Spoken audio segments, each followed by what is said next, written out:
के लिए प्रचार जोर पकड़ रहा है। हिंदू मुसलमान मंगलसूत्र ये सब तो चल ही रहा था, फिर राजा महाराजाओं की एंट्री भी हो गई, आरक्षण का भी जिक्र अब हो रहा है।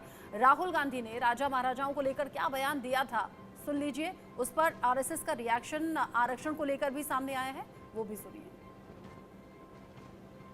संविधान से हिंदुस्तान के लोगों को अधिकार, उनकी आवाज और आरक्षण मिला है।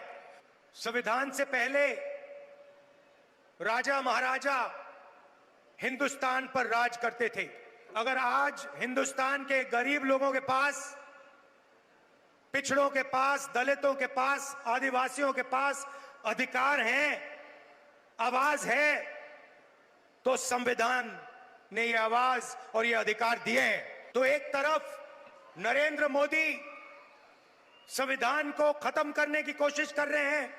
उनके एमपीज ने साफ कह दिया है कि अगर वो चुनाव जीतेंगे तो संविधान को बदल देंगे और रद्द कर देंगे।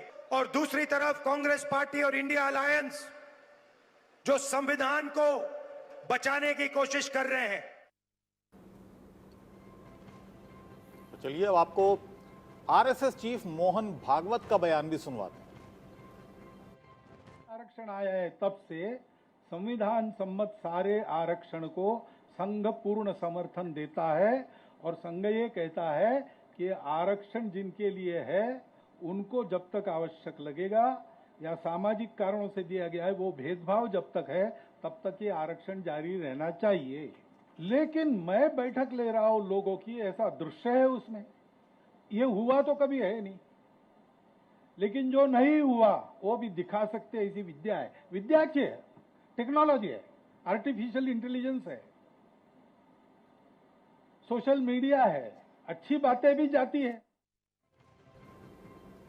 और हमारे साथ आलोक मेहता जी भी जुड़ गए हैं और हिमांशु भट्ट जी भी जुड़ गए हैं, राहुल लाल जी भी हमारे साथ हैं, अरविंद जी भी हमारे साथ हैं। आलोक जी, क्या ये कहा जाए कि अगले जो चरण के चुनाव अब होने हैं वो आरक्षण और संविधान के आसपास घूमेंगे और इस मामले में एक एज है कांग्रेस पार्टी को? देखिए, ये किसकी एज होगी अभी, चूंकि अब तो महीना भर और लगने वाला है, जून में फैसला आएगा। लेकिन मैं ये कह सकता हूं कि आरक्षण का मुद्दा वीपी सिंह के कार्यकाल से मुद्दा हमेशा बना रहा। वीपी सिंह ने ही मंडल आयोग को लागू करके, और कितनी बहस, लोग जल गए, मर गए, इसलिए पूरे विवाद में इतिहास में नहीं जाते, सब लोग जानते हैं। और इसलिए मुझे लगता है कि हर बार ये कहना कि इस बार आ गया चुनाव में, हार के समय आ गया, जीत के नहीं।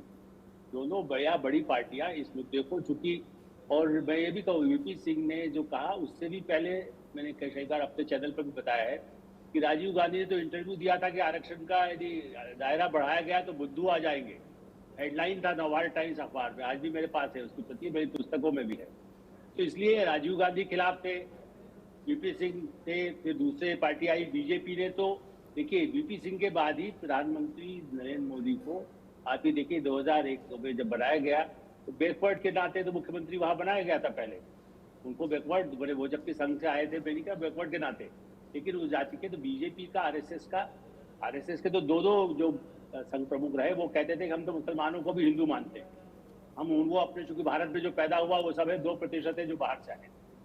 अब मैं उस पर नहीं जाता, उस संघ को डिफेंड नहीं। अब गोलवलकर ने क्या कहा था उस इतिहास में जाने के बजाय मैं जो पिछले 80-90 के बाद जो सरसंघचालक रहे, इसलिए मुझे लगता है। लेकिन हाँ, मुद्दा हिंदू मुस्लिम नहीं, मेरा मकसद ये था कि आखिर ये मुद्दा क्यों उठ रहा है। अनंत हेगड़े का बयान आया, इससे पहले संविधान समीक्षा की बात आती रही है, और फिर ये गड़े मुर्दे उखड़ते ही हैं जो आप जिक्र कर रहे थे, फिर तमाम बातें पुरानी निकलती हैं, फिर 1949 से शुरू हो जाता है जब ऑर्गेनाइजर ने अपने लेख में लिखा था कि इस संविधान में भारतीयता है ही नहीं, हमें संविधान को बिल्कुल बेकार संविधान मानते हैं, इस तरह की बातें लिखी गई थी। तो तमाम बातें फिर वो निकल कर आती हैं। तो ये निकल कर क्यों आ रही हैं, इस वक्त क्यों निकल कर आ रही हैं? देखिए, मेरा यही कहना है कि कांग्रेस, चूंकि मैंने कहा ना, राहुल गांधी ने अपनी नीति बदली। मद्य निषेध तो गांधी के संविधान में, आज भी कांग्रेस पार्टी का आप यदि देखेंगे संविधान मद्य निषेध लिखा हुआ है, प्रोहिबिशन। सबसे ज्यादा शराब के घोटाले पिछले 50 साल में आए हैं, खाली दिल्ली में तो अभी आए आम आदमी पार्टी। ये सही है कि क्यों आया, ये पुराने इतिहास में न भी जाए तो ये जरूर है कि चूंकि जनता को धोखा देना है ना, हम नौकरी देंगे, नौकरियां है नहीं, सरकार में, राज्य सरकार या केंद्र सरकार में नौकरियों की इतनी ज्यादा होती नहीं गुंजाइश, लेकिन आरक्षण देंगे तो अब प्राइवेट सेक्टर में भी दीजिए ताकि इंडस्ट्रीज आए नहीं। यदि आप कोई कारखाना लगा रहा है, आप पहले कहेंगे कि आप मीडिया बना रहे हैं, आपको 40% ऐसे ही जाति के रखना होगा, तो उसके बाद वो कहेगा मीडिया हाउस में नहीं चलाता, मैं कंपनी नहीं चलाऊंगा, क्योंकि मैं अपने काबिल आदमी चाहिए ना, मुझे अबुल चाहिए, मुझे रचना जी चाहिए, मुझे उनसे काम कराना है। तो ये भी एक आवाज है कि मीडिया में कितने हैं, राहुल गांधी तो वही कह रहे हैं, तो उनको भड़काने का काम करना है। उसका जवाब बीजेपी कहेगी नहीं, हम आरक्षण देते, हमारे तो लोग हैं, लेकिन हम उस तरह से नहीं मानते। तो ये एक राजनीतिक विवाद बनाने की कोशिश इसलिए होती है, और उसमें झूठ को, संविधान आपको याद होगा अबुल जी, आप तो बहुत सीनियर जर्नलिस्ट है, संविधान उसके लिए पूरा नया आयोग बना कि क्या क्या परिवर्तन हो सकते हैं। जिस तरीके लेकिन के आज तक वो आरोप फाइलों में प्रत्यारोप बंद है। आलोक सर अभी हो रहे हैं चुनावों में, जिस पर हम बात भी कर रहे हैं, मैं एक बार